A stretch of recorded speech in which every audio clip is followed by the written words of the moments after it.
December నెలలో గ్రహ సంచారాన్ని పరిశీలిస్తే ఉచ్చస్థానంలో గురువు, ఉచ్చస్థానంలో కుజుడు ఉండి ఎదురెదురుగా, అంటే కర్కాటక రాశిలో గురువు ఉంటాడు, మకర రాశిలో కుజుడు ఉంటాడు.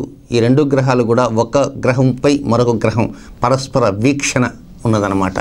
ఈ మాసమంతా కూడా పరస్పర వీక్షణ ఈ కర్కాటక రాశి జాతకులకి ఉంటూ ఉంది.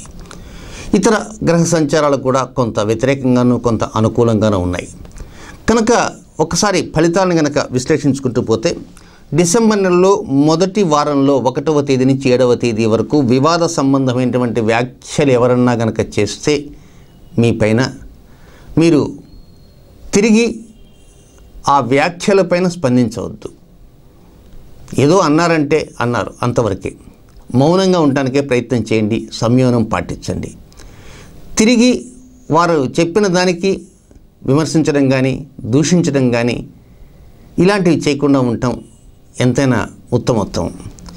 ఇక 3వ ఆదివారం అంటే డిసెంబర్ 21వ తేదీ ఎంత కష్టంతో అయినా సరే ఆ రోజున మీ అంతటా మీరు ఒక స్వీయ కల్పనా శక్తిని పెంచుకోవటానికి ప్రయత్నం అంటూ చేయండి. 21వ తేదీ అంటే 3వ ఆదివారం అవకాశం ఉన్నంత వరకు ప్రయత్నం చేయండి. ఒకవేళ స్వీయ కల్పనా శక్తి రాలేదనుకోండి, బాధపడాల్సిన అవసరం లేదు. సహజంగా ప్రతి వ్యక్తికి కూడా కొంత స్వీయ కల్పనా శక్తి ఉంటుంది, కానీ ఆ రోజున దాన్ని అధికం చేసుకోవడానికి ప్రయత్నం చేయాలి. ఇక 5వ తేదీ, 14వ తేదీ, 23వ తేదీ, ఈ 3 తేదీల్లో కూడా మీరు ఎవరికైనా డబ్బు ఇచ్చినా లేక ఎవరైనా మీకు డబ్బు ఇచ్చిన, అంటే మీరు రుణం తీసుకోవటం కానీ లేక రుణం ఇవ్వటం కానీ, అలాంటి 2 సందర్భాల్లో కూడా వాయిదాలు లేకుండా ప్రయత్నించండి. అంటే ఇక్కడ అర్థం ఏమిటంటే, అది వాయిదాలు లేకుండా ప్రయత్నించండి అంటే 5వ తేదీ, 14వ తేదీ, 23వ తేదీ మీరు ఒకరికి డబ్బు ఇచ్చారు. ఇచ్చినటువంటి వ్యక్తులకి ఈ రోజున ఒక 5,000 రూపాయలు డబ్బు వారికి తిరిగి ఇస్తామని ఒప్పందం ఉంటుంది. 5,000 4,500 ఇచ్చి ఇంకొక 500 మళ్ళీ 2 రోజులు ఆగి ఇస్తాను అని అనకుండా వీలైనంత వరకు ఒకే వాయిదాతోటి డబ్బు చెల్లించడం ప్రయత్నం చేయండి. అలాగే మీకు రావాల్సి ఉంటే కూడా అటు నుంచి మీ అంతటి మీరైతే వాయిదాలు లేకుండా ఇవ్వటానికి అవకాశం ఉంటుంది. కానీ అటు నుంచి డబ్బు రావాలి అంటే పూర్తి రావచ్చు, పూర్తిగా రాకపోవచ్చు. కానీ పూర్తిగా డబ్బు తీసుకోవటానికే ప్రయత్నం చేయండి.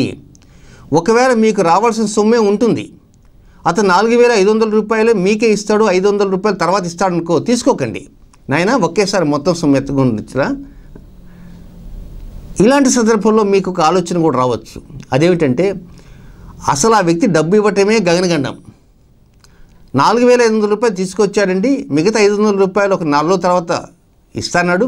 మీరు చెప్పిన సందర్భంగా ఆ 500 రూపాయలతో కూడా కలిపి ఒకేసారి 4 రోజుల తర్వాత తీసుకోనరా అని అంటే మొదటికే మోసం వస్తుందేమోనండి అని కూడా అనుకోవచ్చు.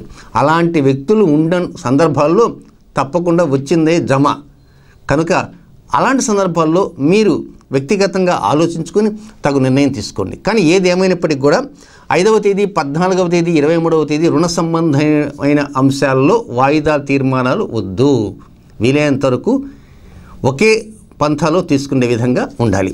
ఇక 17వ తేదీ నుంచి 28వ తేదీ వరకు, డిసెంబర్ 17 నుంచి 28వ తేదీ వరకు చాలామంది భోజనం చేయంగానే తాంబూలం వేసుకునేవారు ఉంటారు. కానీ భోజనం చేసిన తర్వాత 17వ తేదీ మధ్యాహ్నం దగ్గర నుంచి 28వ తేదీ మధ్యాహ్నం దాకా భోజనం తర్వాత తాంబూలం వేయకండి. ఇదొక విడ్డూరంగా ఉంది మనం వినటానికి. తాంబూలం అనేటువంటిది పరోక్షంగా కానీ ప్రత్యక్షంగా కానీ కొంత ఆరోగ్య సంబంధంగా కొంతమంది వేసుకునేవారు ఉంటారు. కొంతమంది ఇది ఇంకా అలవాటుగా దాంట్లో రకరకాల పదార్థాలన్నీ కలిపి వేసుకునేవారు ఉంటారు. ఆరోగ్య సంబంధంగా వేసుకునేటువంటి వారు అయితేనేమి, మామూలుగా సరదాగా వేసుకునేవారు, కిలీలు వేసుకునేవారు అయితేనేమి, 17వ తేదీ మధ్యాహ్నం దగ్గర నుంచి 28వ తేదీ మధ్యాహ్నం వరకు భోజనం తర్వాత సేవించవద్దు.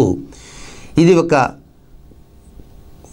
బాగా గుర్తుంచుకొని ఆలోచించాల్సినటువంటి విషయంగా మీరు నిర్ణయించుకోండి. అయితే సరదాగా కిలీలు వేసుకునే వారికి ఒక్కొక్కసారి ఆ 17 నుంచి 28 దాకా ఉన్నటువంటి రోజుల్లో ఉండలేకపోవచ్చు. కానీ ఉండటానికి ప్రయత్నించండి. ఇక పునర్వసు నక్షత్రం 4వ పాదంలో జన్మించినటువంటి జాతకులకి సంతాన సౌఖ్యం ఉండదు. ఆర్థిక స్థితి మాత్రం అనుకున్న దానికంటే అధికంగా ఉంటుంది. ఒక్కొక్కసారి తీసుకున్నటువంటి నిర్ణయాల పైన ఇతరులు కొంత వ్యక్తిగతంగా కానీ లేకపోతే మూకుముడి కానీ మీరు తీసుకున్న నిర్ణయాన్ని కాదని వారు మరొక నిర్ణయం చెప్పే అవకాశాలు ఉన్నాయి. అలాంటి సందర్భాల్లో మీ నిర్ణయాలు ఫెయిల్ అవుతాయి. కనుక మీ నిర్ణయం తీసుకున్నప్పుడు ఇతరులకు చెప్పినప్పుడు ఇది ఫైనల్ కాదండి, మీ నిర్ణయాన్ని ఫైనల్గా చేస్తామని ఒక మాట అనడానికి ప్రయత్నించండి.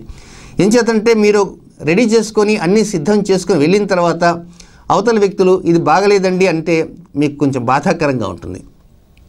ఆ మాట ముందే ఇది కేవలం ఒక ఆలోచన మాత్రమే ఉంది, ఇది ఇంకా ఫైనల్ చేయలేదండి, మీరు నిర్ణయం తీసుకున్న తర్వాత ఆ తర్వాత ఫైనల్ చేస్తాను అని మాట అనండి. వాస్తవంగా అది ఓకే అయితే it is well and good.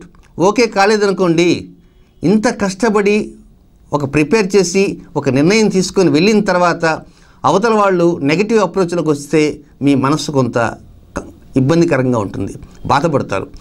అదే ఈ మాట ముందన్నారనుకోండి, ఆ తర్వాత దానివల్ల నాకేమిటండి లబ్ధి అని మీరు అనుకోవచ్చు.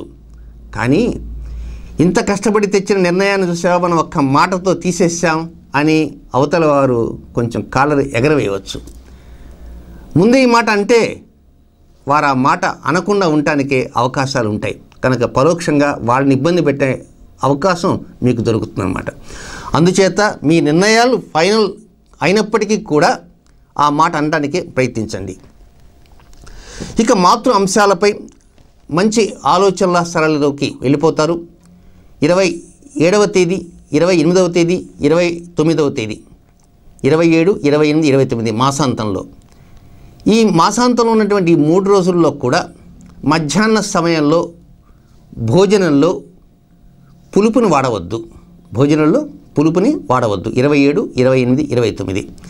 ఇక మిగిలినటువంటి వ్యవహార సరళంతా ఈ నెలంతా అనుకున్న దిశగా వెళ్ళిపోతుంటారు. మంచి స్థితిగతులు ఉండే విధంగా కొత్త వ్యక్తులు పరిచయాలు కూడా కలుగుతూ ఉంటాయి. ఆరోగ్య విషయంలో మాత్రం గత నెల కంటే ఈ నెలలో కొంచెం అధిక శ్రద్ధ తీసుకోవాల్సిన అవసరం ఉందని కూడా గుర్తించండి. పుష్యమి నక్షత్ర జాతకులకి ఆత్మవిశ్వాసం బాగా పెరుగుతుంది. అవివాహితులకి వివాహ యోగం ఉంది. అనుకున్నదే ఆలస్యంగా మంచి రోజులు వచ్చాయా అన్నట్లుగా ఈ నెలంతా కూడా గడిచిపోతూ ఉంటుంది. రెండవ పక్షంలో ఎవరికి కూడా హామీలు ఇవ్వకండి. వ్యాపార సంబంధమైనటువంటి అంశాలు కనుక ఉన్నప్పుడు వాటి మీద అధికంగా దృష్టి పెట్టడానికి ప్రయత్నించండి.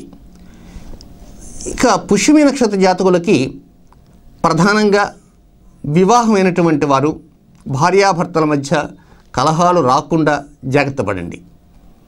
ఒకవేళ చిన్నపాటి కలహం ఏదన్నా వచ్చిందనుకోండి, ఆ కలహాన్ని పెంచకండి. వీలైనంత వరకు దాన్ని అంతటితో ముగించడానికి ప్రయత్నం అంటూ చేయండి పుష్యమి నక్షత్ర జాతకులు. ఆశ్లేష నక్షత్ర జాతకుల్లో మాత్రం ఈ నెలంతా కూడా గమనించాల్సి ఏంటంటే, మీతో మాట్లాడుతూ మీతో తిరుగుతూ మీరు చెప్పేటువంటి వ్యవహారాలన్నీ కూడా వింటూ మీ దగ్గరే సొమ్ము తీసుకుంటూ ఉండేటువంటి వ్యక్తులలో కొంతమంది శత్రువులు ఉంటారని మాత్రం గుర్తించండి. అంతర్గత శత్రువులు కనుక అంతర్గత శత్రువులతో యొక్క వ్యవహార శైలిని మీరు గమనిస్తూ ఉండాలి. వారి వలన ఎలాంటి లోపాలు లేక ఇతర నష్టాలు జరగకుండా జాగ్రత్త పడాలి. స్పెక్యులేషన్ మాత్రం ఈ నెలలో 3వ వారంలో మాత్రం కొంత వ్యతిరేకంగా ఉంటుంది. మిగిలిన వారాల్లో కొంత రాణింపు తక్కువగా ఉంటుంది. నూతనంగా తీసుకున్నటువంటి ఆర్థిక నిర్ణయాలు, లావాదేవీలు చక్కటి ఫలితాలను అందిస్తాయి. అయితే కొన్ని వ్యక్తిత్వ లోపాలను మాత్రం సరిచేసుకోవాల్సిన అవసరం ఉందని కూడా గుర్తించాలి. మొత్తం మీద డిసెంబర్ నెలలో పునర్వసు 4, పుష్యమి, ఆశ్లేష నక్షత్ర జాతకులు 8వ తేదీ సోమవారం ఆరుద్ర నక్షత్రం వస్తుంది. అలాగే 18వ తేదీ గురువారం స్వాతి నక్షత్రం వస్తుంది. 8 సోమవారం ఆరుద్ర నక్షత్రం, రాహుకాలం 7:30 to 9 మార్నింగ్. అలాగే 18వ తేదీ గురువారం స్వాతి నక్షత్రం, రాహుకాలం మధ్యాహ్నం 1:30 నుంచి 3 గంటలు. ఈ మధ్యకాలంలో తీపిని మాత్రం తినవద్దు. తీపి పదార్థాలని తినకండి. 8 సోమవారం ఉదయం 7:30 నుంచి 9 గంటల్లోకి రాహుకాల సమయంలో, అలాగే 18వ తేదీ గురువారం రాహుకాల సమయంలో తీపి పదార్థాన్ని పూర్తిగా విసర్జించడానికి ప్రయత్నం చేయండి.